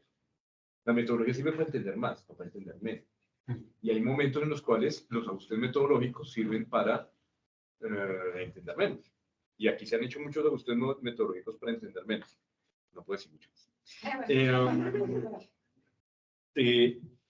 Por ejemplo, aquí hablan de unas comisiones judiciales o unas comisiones investigadoras con un componente internacional para ver fenómenos. Y ahí hay muchos problemas, pero fíjense que hay un tema, aquí pasó algo paradigmático, que fue un gran protagonista, Gustavo, y fue esa solicitud que hace el Estado de Colombia que nombren una investigación, una comisión de expertos, un experto que pueda dar cuenta de lo que pasó acá frente a las violaciones que echaron por la borda los temas de los acuerdos, conectando con tu pregunta. Entonces, eso es algo único, muy raro, y que cumple, si bien no la textualidad de lo que aquí está recomendado, sí tiene un ingrediente de eso, y es decir, una comisión internacional que dé recomendaciones sobre los temas de justicia en torno a estos problemas. Entonces, ahí probamos que se puede avanzar en eso, aunque a veces no se debe hacer textualmente. Yo no sé si las recomendaciones de la Comisión de la Verdad deban ser tomadas como un dogma, como algo que se diga en su exacta textualidad y coma y punto, o si las comisiones de la verdad muchas veces tenemos que interpretarlas y verlas también a la luz de los dilemas y los problemas políticos que vamos conviviendo. Y si vamos a pensar que esto tiene que ser durable, esto tiene que tener un grado también de interpretación, de adaptabilidad a nuestros contextos, porque, por ejemplo, la modificación de la jurisdicción penal militar, el fuero penal militar, eso específicamente, cuando me la mostraron antes de que saliera publicado, yo dije, cuidado, no vayan a hacer el ridículo, porque es que el fuero ya está recortado y hay estándares internacionales, entonces no vayan a decir que recorten el fuero para que sea solo para faltas militares, porque eso ya está así. Entonces, ¿para qué van a poner una recomendación sobre eso? Esa recomendación no va a tener ningún efecto. Pero esa recomendación debe ser interpretada a la luz de que hay violaciones de derechos humanos que todavía están siendo tratadas por la jurisdicción penal militar. Ya no es un problema de normas, sino de práctica. Es un problema también, sí, y de doctrina muchas veces, etcétera. Y de muchos temas que no puedo hablar tampoco mucho porque yo es que a veces soy del consejo directivo de la jurisdicción penal militar. El tema Las que son claves, el tema, de todas las 60. No, es que, digamos, por ejemplo, el tema de extradición, que se adopten los criterios de extradición, pero es que eso tampoco puedo hablar mucho. Porque es que la extradición tiene un pie en el Ministerio de Justicia y pasa a veces por mí. Hay cosas muy claves que estamos haciendo. El tema de movilización y de reconocimiento, que pues lo estamos adelantando ahora con la Comisión de la Verdad. El tema de mejorar las capacidades de investigación forense para la identificación de personas desaparecidas y temas de fortalecimiento de personas desaparecidas. Entonces nosotros pusimos un artículo que fue realmente impulsado por las organizaciones de la sociedad civil. Yo no había pensado en poner eso. Eso es así, fue las organizaciones las que lo propusieron de hacer, porque aquí hay muchas instituciones, muchas normas para la búsqueda de personas desaparecidas, y lo que se buscaba era hacer un sistema de búsqueda que armonizara todo eso. Eso quedó en el Plan Nacional de Desarrollo y esta tarde me mandaron el último borrador del decreto, que no lo he visto por estar acá, y ya está con las recomendaciones de las organizaciones, ya está a punto de ver luz el sistema nacional que va a ser coordinado por el Ministerio de Justicia y del Derecho y por la Unidad de Búsqueda de Personas Dadas por Desaparecidas, y que va a buscar como uno de sus puntos fortalecer el Instituto Nacional de Medicina Legal en su capacidad para la identificación. Que hay cosas que tienen que ver con la capacidad tecnológica, aunque aquí hay una tecnología dispuesta, hay cosas también que tienen que ver con la independencia del instituto, que tampoco puedo hablar mucho, qué pereza. Bueno, digamos, 60 recomendaciones, yo que me voy a poner a mencionar, pero algunas de ellas factibles, algunas de ellas que son difícilmente realizables políticamente, algunas de ellas que pueden redundar, ¿no? Si no se les interpreta. Los temas étnicos y los escenarios que hay que fortalecer para que sea más fácil de implementar. Los étnicos y los temas de Canadá. ¿Qué temas de reconciliación en Canadá? No, pues realmente la capacidad, digamos, de Canadá, quizás la capacidad de, pues en Nueva Zelanda no sé cómo sea el tema. Un neozelandés que habla muy bien español. Te felicito.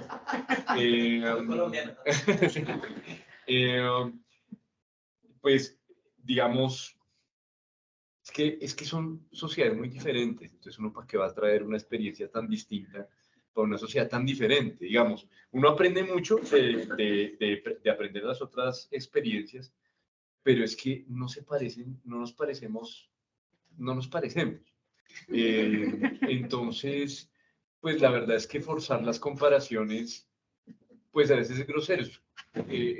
Entonces, pues yo no quisiera caer en esa grosería, pero sí decir que los canadienses tienen algo muy particular frente a la gestión de sus diferencias. Un día yo estaba haciendo una entrevista al juez que llevó el caso Pinochet, que fue a Canadá, y así me entrenaron también en entrevista en Canadá. Y ese día, cuando estábamos haciendo la entrevista al juez, ocurrió un hecho que yo no sé si ustedes lo tienen registrado, que fue que una persona gritando consignas por Alá y por el Corán se desplazó por el centro de Ottawa con un rifle y mató más o menos 5 personas, entró al parlamento que no tenía una seguridad dispuesta porque era Canadá, y mató a un guardia, y al lado estaba reunido el caucus, como le llaman, el partido de oposición en ese momento, y si el tipo hubiera entrado había podido matar a todos los políticos, a una cantidad de políticos. Y al tipo finalmente lo abaten y entra en una especie de zozobra, y yo dije, no, pues aquí va a haber un estado de excepción, aquí va a pasar no sé cuántas cosas. Sencillamente abaten al tipo, normalizan la situación, controlan la seguridad y al día siguiente todo funciona normalmente. Al día siguiente, unos locos de una televisión con una universidad hacen un experimento social. Y el experimento social consiste en que hay unas personas con túnica, claramente musulmanes, se van a subir a un bus en Ottawa. Y otras personas que son actores, los musulmanes y las otras personas son actores, las otras personas le dicen, si tú te subes al bus, yo no me subo, porque tú eres musulmán y yo no quiero subirme al bus. Es un experimento social que hacen, pues, en una universidad con la televisión. Yo no sé qué tan ético fue eso. Entonces que mostraron el video de cómo reaccionaba la otra gente. Y todo el mundo, al menos de los cortometrajes que mostraron, reaccionó diciendo, el que se tiene que bajar eres tú. Porque tú no entiendes que aquí vivimos, todos somos diferentes. Tú no puedes juzgar por eso. ¿Sí? ¿Qué tal que nosotros tuviéramos una ética pública, una concepción de la convivencia así? Teníamos una geografía del conflicto, pero muy diferente. Tenemos, digamos, otro tipo de sociedad, sin decir que es una sociedad perfecta. Ay, Canadá, todos están perfectos, tan buenos. No consiste en eso. Pero consiste en saber que hay un aprendizaje también social de la diferencia, ¿no? Que a nosotros nos hace falta y mucho. Nos hace falta muchísimo. Nosotros nos reunimos, este espacio es muy bonito, muy bello, pero nos reunimos siempre los que pensamos parecido. Nosotros nos reunimos los que pensamos parecido. Nos cuesta trabajo hacer conversaciones difíciles, digamos, eso nos cuesta mucho. Entonces, pues vamos creando, pues como pequeñas burbujas de pensar que todo el mundo, ay, todo el mundo piensa que tan bueno, que tan bueno. Todos pensamos un poco parecido y uno después se va a la realidad. No, digamos, no es para nada así. No es para nada así. Y a veces hemos sido también muy sectarios, pues, eso sí, muy sectarios, muy dogmáticos. Y pues como estamos en familia también, pues a veces la izquierda hemos sido muy sectarios, muy dogmáticos, muchas cosas. Entonces eso no contribuye muchas veces a tener la perspectiva que tenemos que tener social. Tenemos que permanecer con espíritus abiertos, con muy buenas ideas, con mucha decisión, con mucho compromiso, pero con espíritus también abiertos. Es importante en la vida. Entonces creo que eso sería como un poco eso. Sobre el tema indigénico, la verdad es que no tengo ni idea. No sé. Eso me parece dificilísimo y en un país tan diverso como Colombia, yo no sé muy bien de eso. Y como le queda muy mal a un viceministro decir eso públicamente, entonces digo que pase. Siguiente pregunta. Y, escenarios a fortalecer para que se facilite la implementación de la recomendación. Escenarios a fortalecer. No, realmente uno se da cuenta que sí, digamos, el gobierno sí es decisivo. Sí, claro. Es decisivo. ¿No? Digamos, aquí no se habían movido muchas cosas por una decisión política. El gobierno sí es decisivo. El poder político es decisivo. Y cuando se tiene el poder político hay que usarlo con poco desespero, ¿no? Muchas de las organizaciones sociales de todo eso dicen, ya las 60, ¿dónde están las 60? ¿Dónde están implementadas? Muéstremelas ya. Y sí, pero pues todo esto son, digamos, muchos procesos sociales. Les voy a trazar un paralelismo que no tiene nada mucho que ver, pero primera audiencia que yo tuve en la Corte Constitucional sobre el estado de cosas inconstitucional sobre el sistema penitenciario en Colombia, un magistrado me hace la pregunta de, dígame la fecha exacta en la que usted va a levantar el estado de cosas inconstitucional del sistema penitenciario en Colombia. La introducción de esa misma audiencia había sido por ese mismo magistrado diciendo, el sistema penitenciario lleva un siglo en una profunda crisis. Y yo llevaba un mes y medio en el cargo. Pasado mañana, ¿cómo lo resolvió? Entonces yo le dije, no, pues, magistrado, la verdad es que yo no preveo una fecha visible, sinceramente, de cuándo se va a levantar el estado constitucional. No sé muy bien. Y magistrado de una forma muy enérgica. Magistrado X, de una forma muy enérgica. Sí, no puedo decir Me dice, me dijo, usted está diciendo que el gobierno nacional no va a hacer absolutamente nada por levantar el estado constitucional. Y yo le dije, no, señor magistrado, yo lo que le estoy diciendo es que un gobierno responsable no debe decir mentiras ante la Corte Constitucional y debe decir que tiene unos planes a corto, mediano y largo plazo, los cuales me voy a disponer a decir, pero yo no le puedo decir a usted una fecha. Y me parece un respeto decirle a usted que una crisis de un siglo se resuelve en meses. Entonces, eso es lo mismo que tenemos en esto. Es realmente digámoslo así, es un irrespeto a todos estos procesos sociales. Decir que, ay, no, entonces yo ahora sí, yo soy viceministro, que mi abuela y mi papá no pueden hacer. Parece que yo soy viceministro, que no los tuvieron que matar, yo que sí estoy vivo, yo sí voy a arreglar todos los problemas. Digamos, no, eso no es así, eso no es así, y eso no necesariamente tiene que ser así. Pero eso no desprecia el valor de que estamos vivos y que tenemos la verdadera oportunidad de hacer algo que tenga una mediana diferencia en lo que sea que todos hagamos, y que nosotros estamos comprometidos con un poco esta carta de navegación y muchas otras, poder hacer algo un poquito diferente, algo que sea un poquito más significativo. Bravo, Camilo.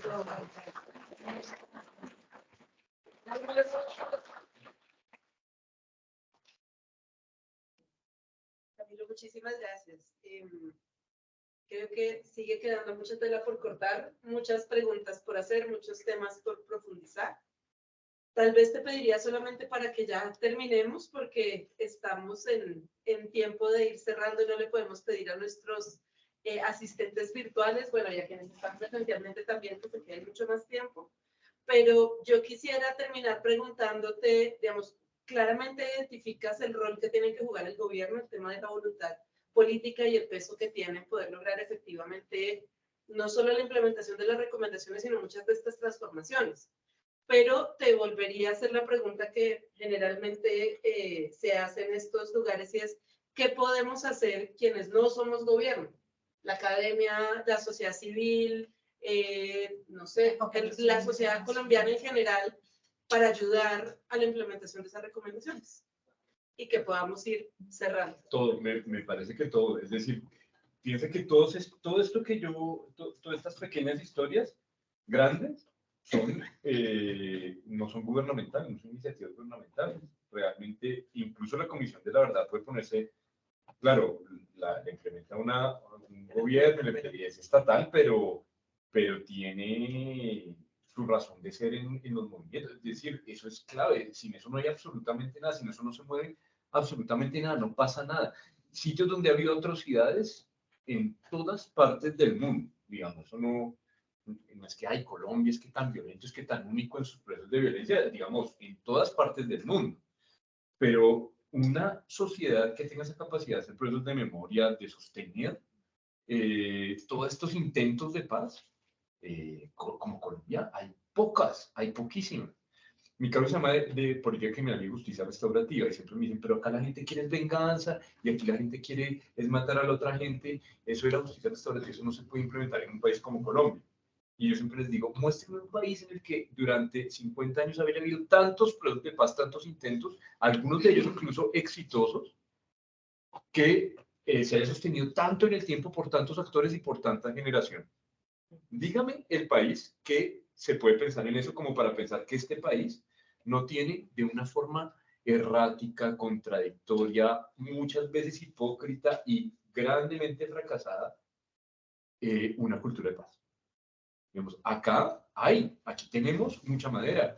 O haga usted una discusión internacional con los colombianos, con las colombianas sobre los procesos sociales, a ver cómo le va a alguien del gobierno. Se enfrenta a un cuestionario de una organización social, a ver uno cómo se siente de funcionario, de decir, pucha, me van a acabar, ¿sí? Me van a acabar. Eso no pasa en todos los países del mundo, eso no es así. La potencia de Colombia es impresionante, es que no es algo postizo, no es algo que nosotros digamos por un orgullo patriotero, es que es algo que es así. Pero también aquí hay una potencia de guerra, de desolación, de escisión, de división, de fragmentación muy grande, porque este país ve pocos medios. Entonces, tenemos que afianzarnos en esa cultura. Esa cultura solamente se logra, esa cultura no lo instala un gobierno. Cultura, porque aquí ha habido gobiernos de represión. ¿Cómo es que una cultura así sobrevive tras tantos años de represión? Porque hay pensadores, porque hay escritores, porque hay música. miren, uno, con este cargo específicamente, he podido recorrer mucho el país y usted va a sitios en donde no hay agua. Usted va a sitios en donde no hay poquita luz. Usted va a sitios en donde no hay servicios públicos. Aquí no hay un sitio en donde no haya música. Si hay gente, hay música. Y yo hago la reflexión, ¿qué música? ¿Cuál es nuestra música? ¿Sí?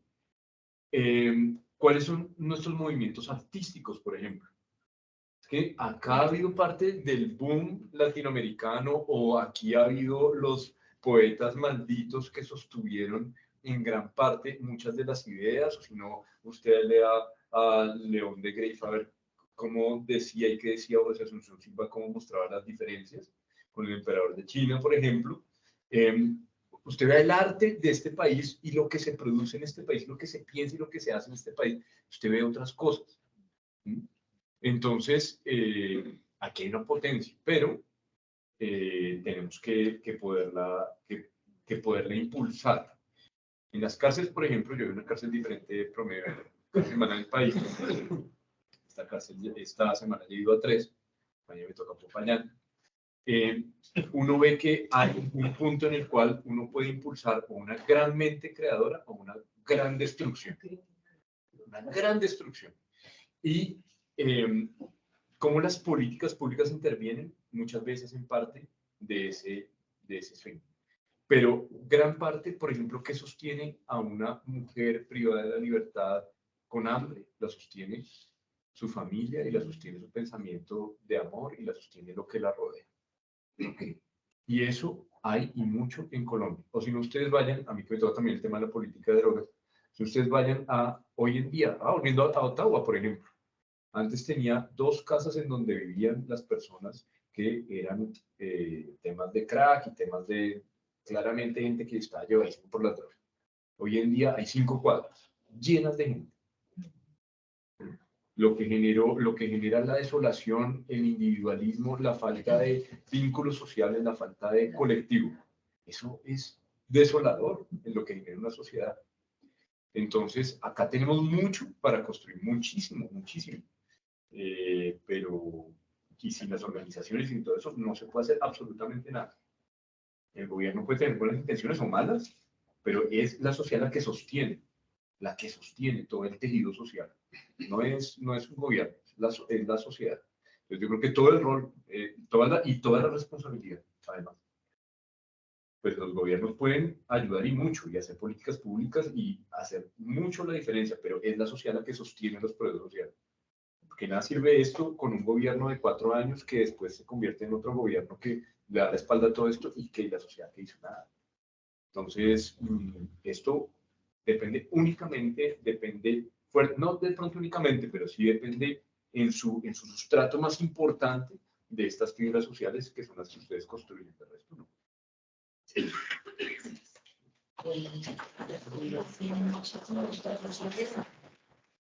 Bueno, pues con esto terminamos la conversación por hoy. Quedan muchos temas que quisiéramos seguir conversando con Camilo, pero pues ya ahora, sobre todo Adriana y Gustavo, que ya están en un horario de merecer cobija. Entonces vamos a cerrar, vamos a darle las gracias a quienes nos acompañaron desde la virtualidad, a quienes nos acompañaron presencialmente, y sobre todo las gracias a Camilo por regalarnos un pedacito de su apretada agenda para compartir como toda esta historia y todo lo que se está moviendo al interior del ministerio para poder llevar a la práctica estas recomendaciones tan importantes. Le paso la palabra a Adriana y a Gustavo para una despedida. Sus pijamas son muy elegantes. Siempre. Habla pues. No, solamente un saludo y un abrazo. Muchísimas gracias, Camilo, por esas reflexiones tan importantes. Muchísimas gracias, Ana María. Y muchísimas gracias a todas las personas presentes. No las puedo mencionar porque pues omitiría a algunas. Pero a todas las personas presentes, muchas gracias. Qué gusto verlos, qué grato saber y ver están presentes y que están interesados en continuar reflexionando sobre este informe de la Comisión de la Verdad y sobre todos estos temas. Esto es muy importante y creo que con esto, a pesar de que seamos pocos en el momento, a la larga contribuiremos muchísimo a que efectivamente se transforme el país en esta materia, en materia de protección de derechos humanos, en materia de superación de esta grave situación de impunidad y de violencia, por supuesto, pero de impunidad, que es lo que nos cita el día de hoy en relación con el tema de justicia. Solamente, bueno, les mando un abrazo. Muchas gracias. Feliz noche. Un abrazo muy fuerte para ti también, Gustavo, para Adriana. Gracias por recibirnos en esta casa de ustedes. Por favor, a seguir las redes de Pampas y Vino, de Fiderar, para que se enteren de la tertulia que tendremos dentro de un mes. Esto sigue mensualmente. Y de nuevo, pues muchísimas gracias a todas y a todos y a Camilo, y que pasen muy buenas noches. Antes de cerrar, perdón. Mi admiración, mi respeto, mi cariño y mi agradecimiento para Camilo. Maravillosa presentación. Ana María, un abrazo grande. Gracias a ti tenemos a Camilo hoy con nosotros. Teófilo, Ángela María, Gladys, Catalina y los demás. Y quienes están conectados en línea, Tatiana, Paula. Muchísimas gracias a ustedes por hacer parte de este proyecto del alma. Es eso, un proyecto del alma que queremos que siga creciendo y resulta muy grato para nosotros desde aquí ver que la sala está llena. Muchísimas gracias a todos. Un abrazo enorme y nos vemos en un mes. Feliz noche, muchas gracias.